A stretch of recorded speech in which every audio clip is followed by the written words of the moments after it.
how do you see the US presidential election outcome impacting Indo-US ties? What do you mean specially given? I mean, we have it taken care of.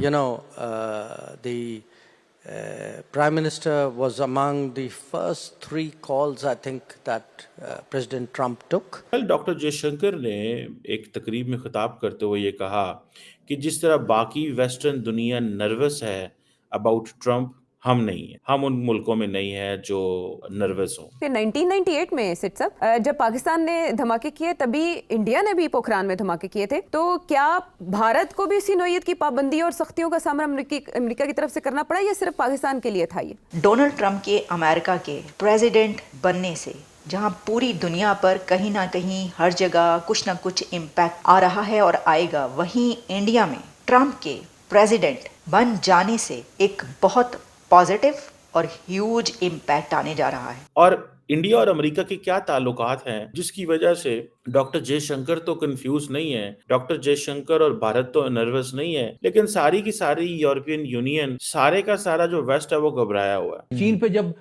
तिजारती पाबंदियां लगेंगी या tariff बढ़ेगा तो वो assembly plants जो कि अमेरिकी कंपनियों के चीन में लगे हुए हैं, वहां से जो प्रोडक्ट्स अमेरिका आएंगी वो महंगी होंगी। तो अमेरिकी कंपनियों को उसका नुकसान पहुंचने के लिए इसलिए वो चाहेंगे कि अब वो चीन से अपनी मंडियां हटाएं, अपनी असेंबली लाइंस हटाएं और मे बी भारत मूव करें।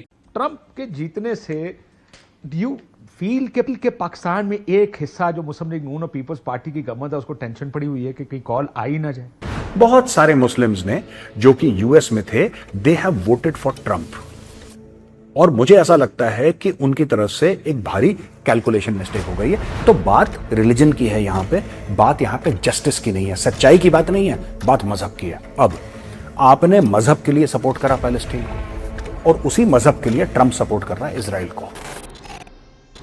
तो नमस्कार, जय हिंद दोस्तों। तो दोस्तों, एक तरफ जहां ट्रंप के जीतने पर आधी से ज़्यादा दुनिया नर्वस है, तो वहीं इस बारे में जब डॉक्टर एस जयशंकर से पूछा गया कि ट्रंप के जीतने पर भारत को क्या फर्क पड़ेगा, तो इसका जवाब देते हुए उन्होंने कहा कि हमें इस बात से कोई फर्क नहीं पड़ता कि ट्रंप जीते या हैरिस। और वैसे भी जब ट्रंप जीते थे तो उन्होंने 1-2 बार नहीं बल्कि 3 बार पीएम मोदी जी से फोन पर बात की थी। दोस्तों, ट्रंप के जीतने के बाद रूस यूक्रेन वॉर और इजराइल हमास वॉर को लेकर भी बहुत बड़ा बदलाव आएगा। वहीं ट्रंप चीन के लिए भी किसी सरदर्द से कम नहीं है, क्योंकि ट्रंप एंटी चाइना पॉलिसी को सपोर्ट करते हैं और चीन की कंपनियों पर उन्होंने अपने राष्ट्रपति रहते भारी भरकम टैक्स ठोक दिया था। वहीं पाकिस्तान चीन का सबसे करीबी है, इसलिए चीन के साथ साथ पाकिस्तान को भी डर है कि वो अभी ट्रंप के लपेटे में ना आ जाए। पाकिस्तान को इस बात का डर है कि ट्रंप उसके IMF से मिलने वाले फंड को ना रोक दे, साथ ही साथ आतंकवाद को लेकर भी ट्रंप पाकिस्तान पर सैंक्शन ठोक सकते हैं। वहीं भारत के लिहाज से देखा जाए तो ट्रंप किसी अपॉर्चुनिटी से कम नहीं है, क्योंकि जब ट्रंप चीन पर भारी भरकम टैक्स लगाएंगे तो इसका फायदा सीधा सीधा भारतीय कंपनियों को होगा और भारतीय कंपनियां ज्यादा से ज्यादा माल अमेरिका को एक्सपोर्ट कर सकेंगी।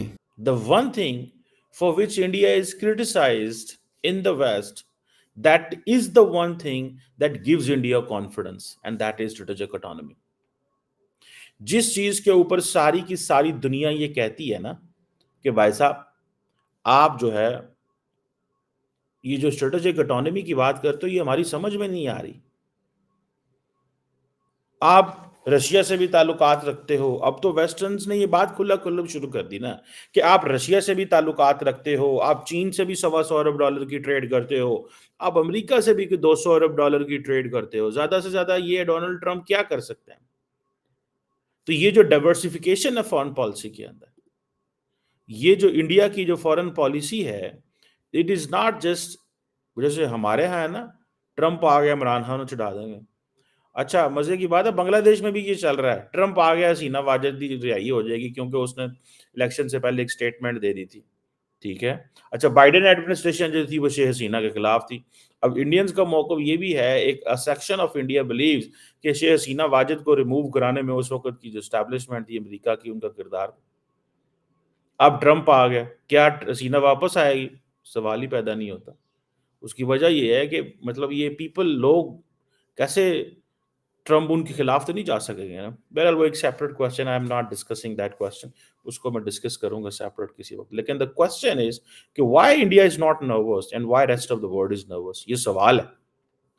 देखिए, मैंने जो आपको पहले बात की चाइना एंड इंडिया जो है ना, ये इमर्जिंग एशियन इकोनॉमीज हैं, ठीक है जी। यूएस इंडिया जो डिफेंस ट्रेड है ना, and US India defence collaboration, operationalisation of the quad, जो वर्क स्ट्रीम्स, क्वाड की बड़ी वर्क स्ट्रीम्स हैं, अगर आप सिर्फ वही देख लें तो आपको पता चल जाएगा कि अमेरिका को भारत की कितनी जरूरत है, अमेरिका को भारत की कितनी जरूरत है।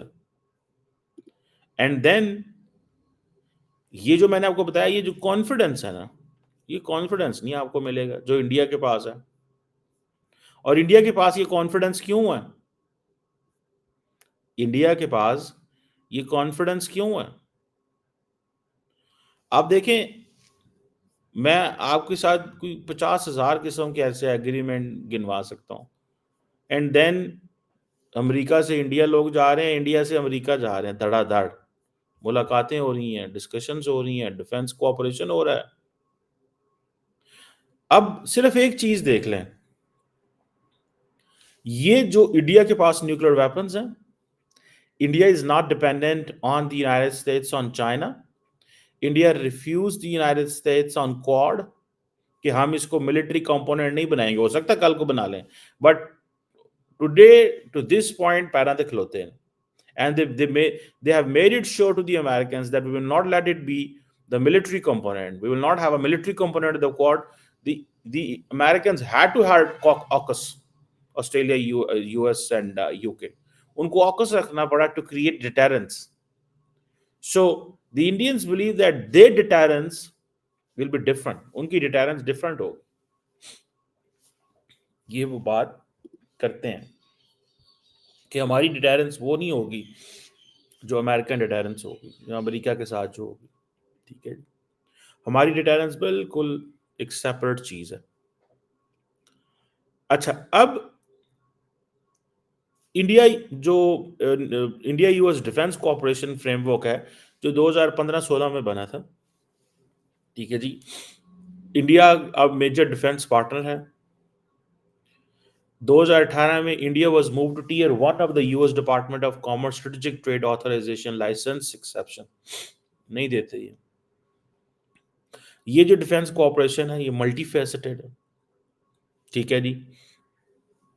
इसमें रेगुलर जो इंस्टीट्यूशनलाइज्ड बायलैटरल डायलॉग होते हैं, मिलिट्री एक्सरसाइजेस हैं, डिफेंस प्रोक्योरमेंट्स हैं, 2+2 मिनिस्ट्रियल डायलॉग है। मतलब मैं आपको लंबी लंबी चीजें बता सकता हूँ, ठीक है जी। और इस डायलॉग की या गाइडेंस की जो वो है, political, military and strategic issues पर डिस्कशन होती है, ठीक है जी। मेरा ख्याल है जो पिछला 2+2 हुआ था वो इंडिया में हुआ था नवंबर में, आई थिंक साल होने को है, if I am not wrong, ठीक है जी। और अभी ये जो सिक्योरिटी ऑफ सप्लाई अरेंजमेंट है रिगार्डिंग के जी लाइजन ऑफिसर्स जो है वो साइन किए जाएंगे, ठीक है जी। अब India liaison officer US special operation command CENTCOM, उसको बोलते हैं यूएस सोकॉम, टैंपा फ्लोरिडा में भेजेगा। इंडिया क्यों नहीं घबराता? इंडिया इसलिए नहीं घबराता, पायदान इकोनॉमी है। इंडिया इसलिए नहीं कहता, कहता मैं आपसे असला खरीदता हूँ। इंडिया इसलिए नहीं घबराता, कहता मैं चाइना दे हथी नहीं पावांगा because of you. I will not go for confrontation with China, but what will I do? Yes, I need military hardware, I need intelligence, I need cooperation. मेरी आत्मनिर्भर भारत में मैं पैसे डालता हूँ, तुम यहाँ पे आके मैन्युफैक्चरिंग करो। अमेरिकन बड़े स्मार्ट हैं,